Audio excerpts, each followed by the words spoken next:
Hey everyone, welcome to another episode of the Next in Time podcast. I'm your host, ST Tangarala, and today our guest is none other than Michael Tisch.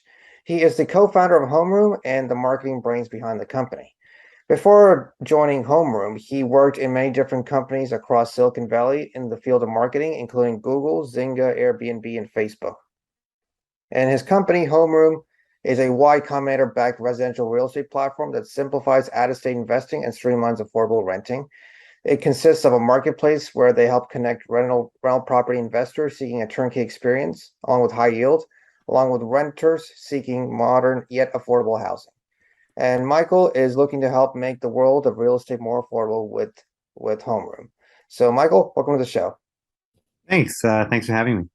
All right, cool. I believe that you're based in the Bay, right? Because you've been working across Silicon Valley for many years. Yeah. So I am in San Jose. Been here since I guess like 7 or 8 years now. So Nice, nice. I think that must be feeling the bliss of the weather, as they say. oh yeah, for sure. It's pretty nice for sure. It's yeah. All right, cool, cool. So in your mind, like how's the work been with your startup so far? You started this last year, right? It's been very exciting. We've grown pretty crazy, right? So when I joined like full time, was mostly just like Johnny and me managing with our own properties. Yeah. Really scaled it into making it a service. So now it's close to about 150 houses or so, almost 1,000 roommates, and yeah, it's still growing pretty quickly. So. Yeah, cool. So what do you feel like has been one highlight of in the past week so far in terms of what you're doing? Yeah, so I mean, I think a lot of it is just how we can figure out how to like automate a lot of these processes, right? So I'll do most of the data work, right? So I'll do a lot of like figuring out how we can underwrite deals at scale, how we can just send more deals to our investors, like can we send them more deals that make sense, and yeah, figure it out from there. All right, cool. Before I get started talking about homeroom and your vision overall with what are you guys doing with homeroom, let's go ahead and get to know more about your background. Like, where did you come from? What made you go into the marketing space, and what made you go into the startup space? Yeah, for sure. It's so I'm from Baltimore originally. Um, yeah, so I grew up in like just yeah, small city outside Baltimore. Um, Dad's been an entrepreneur pretty much my whole life, so that's kind of how I got into it. And yeah, marketing specifically, I don't know. I think I kind of realized it was a thing after I joined some like a college club in college, and it was like, oh, the actual content we were kind of doing just okay stuff, but it was like really successful just because we were marketing it really well. So it's like it matters a lot, right? So. Right, right, right. So, what are some of your biggest things you've tried marketing back in college? Yeah, I mean, it was obviously not anything too exciting, right? But it was everything from just like our own robotics team had a pretty cool sponsor, right? So that was like a pretty exciting thing. We did like I did like just a lot of recruiting for like a debate team in college. That was always fun. But yeah. Yeah, those are like some of those essential things you learn back when you're in college, or even high school, or even school in general, because you get to develop those Yeah. sales skills and you get to really use that to what you're currently doing. Because I mean, I presume these types of skill sets are not learned in a college classroom in a way. No, pretty much not. It's yeah, I didn't I my degree was in industrial engineering, right? So I mean I learned a little bit, but yeah, not much. So Like what made you decide to transition from something that's highly technical into something more creative, like marketing? I mean, I would say like so I'm mostly in digital marketing, right? So it is I would say it's still very technical. Um Yeah, I mean technical meaning like because you're not. I think in a way about industrial engineering is like you're trying to design machines or even design right, like exactly. Design system processes, right? So I think a lot of digital marketing is a lot of like there is a lot of data science behind it, right? It's figuring out who is converting from where, who is here, where are people hearing about us, how are they ending up making purchases, how do we like find them, what are the better ways of doing that? So it's like I would say it's like maybe 20% creative, 80% like very like data stuff. Like I use stats a it's fair bit, right? So it's yeah. The funny thing is about digital marketing. I used to. I'm still in the field of digital marketing, but not like I don't work in that field like as a full timer. But I understand that digital marketing combines like three qualities of a person. They cover their creative side, their technical side, and their personal side all in one. that not I don't I feel like not many fields are able to harness these three areas like well together. Like if you ever heard of the term ikigai, uh, No, who is that? no, ikigai, like there's this process where you try to combine multiple fields and try to find what you are based upon these combination. Yeah, yeah. So it's not a huge Yeah. it's a Japanese concept if you recall. That definitely makes sense and from a like psychological like a profession perspective, right? Because I've always found that there's not that many people that are like marketers are usually not technical like at all. So like Yeah. and data science people are generally not always the best storytellers, right? So it's like finding the middle ground, I Yeah. think is definitely been like a good niche, right? So Yeah. I mean, because it just combines both the creative side, the technical side, and the personal side all in one.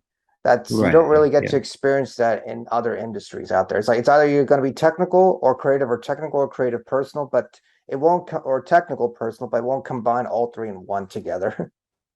Yeah, exactly.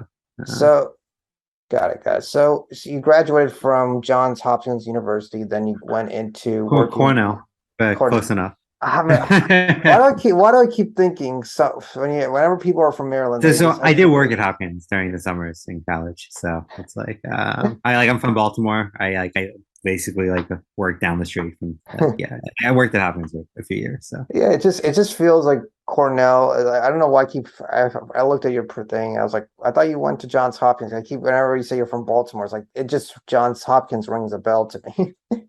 yeah, yeah. It's yeah, Hopkins is cool for sure. But anyway, so when you graduated from Cornell, you moved to the Bay and you started working in these different companies like Facebook, Google, and Airbnb and whatnot. So what have your experiences been as a marketer in those companies? Yeah. So I think my best experience is at Airbnb for sure. Yeah, like Airbnb was like let me see if I have to describe it. Like I think we were hacky, but not like too hacky, right? So we were moving very quickly in marketing, but we also like our marketing team was for the amount of money we were spending at the time was like quite understaffed, but we had like a large engineering team backing everything up. So uh, we were basically doing a lot of like, okay, how can we figure out how we automate as much as like possible, or just to be able to like be able to just make things work, right? So Yeah, um, yeah, whereas what? like at Facebook, it was a bit different. Facebook, I had like almost like a sales data engineering role. Didn't particularly love the job there, but it was like I don't know, it was a little bit corporate to be honest. So Yeah, got it. And so tell me more about like what are some important things you've learned working in those major companies? yeah, I mean I think it like at Airbnb, I think a lot of it's been culture, right? I think one of the reasons they have had like just the absurd level of success is they built culture into the company of like always making sure you put the host first, or like trying to figure out how we can build more tooling, how you can automate things, how you can really build like a really good company from that. And then obviously like yeah, like hiring the best people, right? So yeah. All right, makes sense. And so now that you've transitioned from doing Airbnb, working Airbnb and all the other major companies, you decide to go into the startup space yourself, right? Yeah, I mean I obviously yeah, Airbnb's but Y-Combinator company always like kind of always got interested there, right? So Right. uh, So how did you meet your co-founder? I forget with this company. Like where did that all yeah, start? yeah. So we were both kind of running our own co-living like houses like by themselves. Um, right. So like he had maybe like 20 houses or so in Austin, Kansas City, a few other places that were like him managing it versus like friends and family. I had my like one place here in the Bay Area. And we're kind of like, oh, this is like actually like we can kind of offer this as a service. We can start running ads. We can start doing marketing. And we kind of realized that like, yeah, this is actually working pretty well, right? So Right. And so yeah, let's talk about your startup, HomeRoom. So what's the idea behind it? And let's go ahead and talk about your mission and vision of what you're trying to build. trying to think about how I can yeah, so the mission's like pretty um so like I think pretty simple, right? We basically want to provide affordable housing at scale throughout the country, right? So Right. we in a lot of markets it's just like the roommate housing can kind of be a thing, but it's not always like very high quality. It can be a little bit sketchy. We want to make like the very easy living experience while also saving people about 50% on their rent versus like a studio apartment. The affordable housing crisis is a pretty huge part there. And then on the investor side, um, we want to provide like good, stable, like ways for people to invest in real estate, right? So our cap rates and returns are about 35% higher than renting out a single family house. Yeah, I can walk you through all the data. It's basically what I do on an everyday, day-to-day basis. But it's like, yeah, it's like I'm always surprised at how our returns are like quite strong, right? So, Yeah. So in terms of like the mission when you started off, is just you're looking to help solve the affordable housing? yeah, I think the mission is always going to be one very tenant focused, right? Because it's like uh, we ultimately started with everyone at the company has basically had roommate housing before. Many of us have lived in the Bay Area, have had very hacky ways to try to save money, Yeah, um, and like we just feel like now that that's actually becoming a much bigger issue throughout the country and not just in San Francisco. So makes sense. um, yeah, it's like how do we just find a way to provide more supply, right? Because I think that is ultimately a lot of the issue. Is where you'll have a lot of like maybe you can rent out a single family house or an expensive apartment, but um, it's a lot of work to find all these like roommates yourself and organize everything and organize utilities and everything else. So um, we want to make a service that makes that incredibly easy to do, right? While also making it like a good business. So Yeah, yeah, makes sense. And so so is it so it's true that I mean affordable house the issue with them with this living situation for a lot of young people, particularly and ones living in cities around the country, that it like housing has gotten more expensive. It's gotten very you know, it's gotten very difficult for people just to be able to live in like even rent just as a one bedroom apartment. right, exactly. It's gotten so expensive where they have to start like dividing the room into like smaller quarts of the room, I guess as they call it, Right, like exactly. Yeah. smaller spaces. So how are you trying to really revolutionize the focus of making houses more affordable? Right. So I think one thing we've kind of realized is we just need to find a way to get more supply. Um, so one thing is like we kind of it has to be a good investment for people to take a three bedroom. Like so normal houses may only have two or three bedrooms in them, right? So even if you get roommates, you're not going to really save very much, right? So like that whole house rent will probably like when by the time you divide it up, isn't actually going to help you at all. Like there's just not 5 to 6 bedroom houses in a lot of our markets. So we basically have to make them, right? So we work with investors to do all the construction work to make them really good, strong investments for them to do so. So we can provide that affordable housing that really lets us significantly lower prices.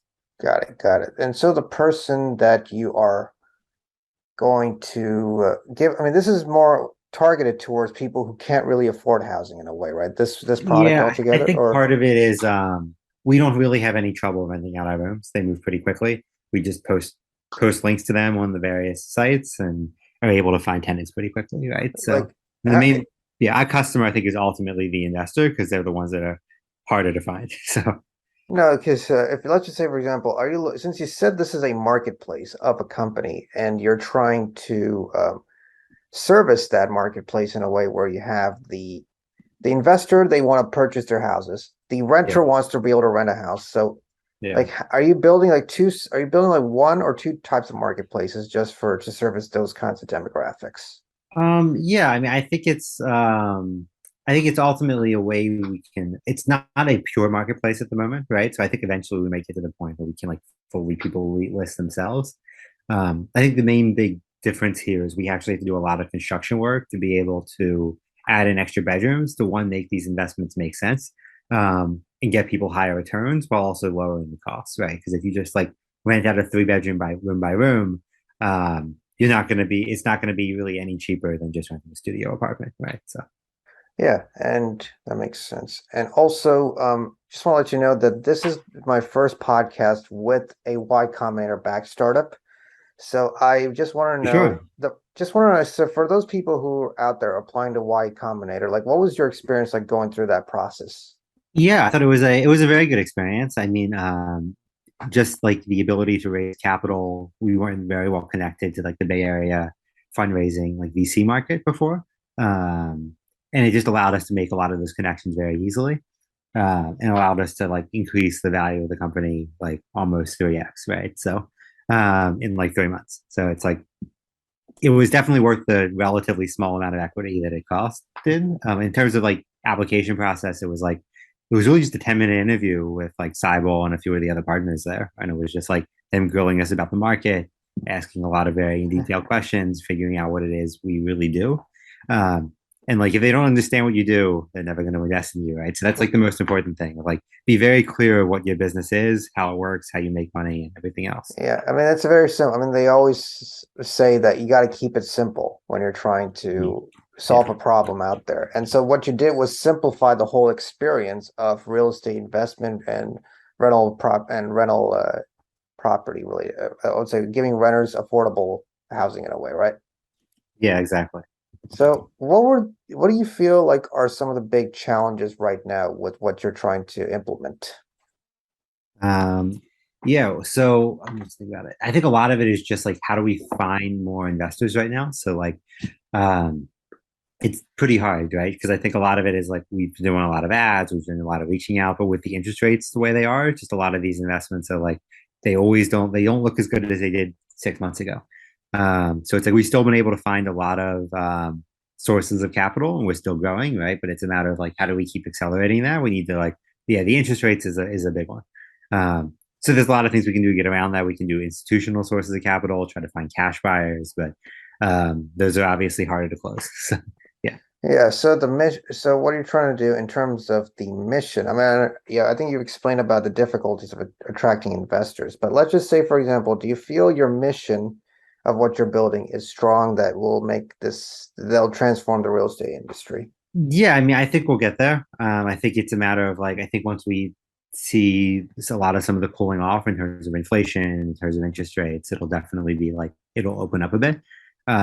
And I think we're still going pretty strong here, right? So it's like a lot of it, we have like pretty strong like NPS on both the tenant and investor side. A lot of people like one of our major channels, at least like especially recently, has been referrals, affiliates, and people just sharing about the service we offer there. So I think So it's just like a lot of it's just like working through our data, right? Like I think a lot of that's one thing I realized on the marketing side is like the best thing is just showing people the data. So yeah, I can relate because I have a friend who I advise on one of his startups, and the most important thing he always tells me is that data is the most important thing. If you have the data to back it, then anything can happen on your side. If you have if you just let's say if you feel if you have the data that okay, investors are interested in utilizing this platform to offer better housing yeah, oh or yeah, especially for fundraising. For fundraising, it's pretty much like that's really all people care. Like if you have like, yeah, I mean, I can walk through one of our fundraising decks, but it's like it's very much like, oh, you like if the numbers are going up, it's very easy to raise money. If the numbers are like not as good, it's like incredibly hard. So okay. And so what do you feel like in terms of what you're building? Like tell me about your co-founder. What's I forgot his yeah, name. yeah. So I mean, like it's yeah, it's definitely been yeah. FYI, I do have to leave in 5 minutes, but yeah, no, no, yeah. no, no worries. No, no, But yeah. Johnny leads the like the finance and operations side of the business, right? So it's like definitely been he does a lot of very like just hacky things to make sure that we like one are saving money, everything is efficient, that we're like we're still growing, that we're saving costs like sort of whenever possible. So and then yeah, I obviously run the marketing, data science, and then we have Thomas running the engineering team. So that makes sense. Okay. All right, cool. I think since you said we're running out of time, I just want to ask some for last couple of questions. great. So, since you said you're a YC backed startup, what advice would you give to other startups out there who are looking to, especially who are trying to create a mission and vision, and also how can they be backed by YC? Yeah, I mean, I think obviously just apply it. Like, I think it's we applied a few times before that, back when I was like I was just doing it part time, and it was like, yeah, we ended up getting an interview, ended up not working out, right? So it's a lot of it's just like the longer you go and keep showing good data, it's even easier, right? And I think also it's like if the main one of the main important things, right, is if you show you're going investing like YC in any investment is ultimately like if you get them scared that you're going to be successful without them, they basically had no choice but to invest in you. Right. So it's like if you're gonna, this is going to take off regardless, right? Of like you getting money, then that's when company like investors like really, really want to invest in you to like to one help you grow. Two, it's like, oh, that's like a really easy investment. So All right, cool, Mike. Yeah, I just want to thank you again for taking the time and being part of the Next in Time podcast. I'm looking forward to seeing your future vision and mission implemented right in front of you. sounds great. Yeah. All right, thank you. Cool. Thanks so much.